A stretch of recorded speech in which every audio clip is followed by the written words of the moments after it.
அறை 23 பகுதி 2 மிக நீண்ட நாட்கள் கழித்து அறை 23 பற்றி புதுமையான தகவல்கள் கிடைக்கத் தொடங்கின.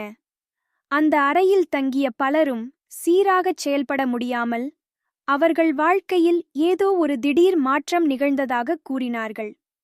ஒருநாள் புது வாடிக்கையாளர் ஒருவர், அரவிந்த், அந்த அறையில் தங்க விரும்பினார். அவன் மிகுந்த ஆர்வத்துடன், இந்த அறையில் ஏதாவது விசித்திரமானது நடந்ததா என்று கேட்க, மேலாளர் தயக்கமின்றி, இல்லை, இது ஒரு சாதாரண அறை என்று கூறினார். ஆனால் முதல் இரவே அரவிந்துக்கு புதுமையான அனுபவங்களை ஏற்படுத்தியது. ஒரு நள்ளிரவு அறையிலிருந்த பழைய கட்டடத்தின் சுவர்களிலிருந்து ஓசைகள் கேட்டன. யாரோ நெருக்கத்தில் நின்று மூச்சு விடுவதைப் போல தோன்றியது. மின்சாரம் தானாகவே துடிப்புவிட்டது. அவருடைய பயம் அதிகரிக்க பேண்ட்ரியில் வேலை செய்த வயதான தாத்தா ஒருவரிடம் நடந்ததை கூறினார்.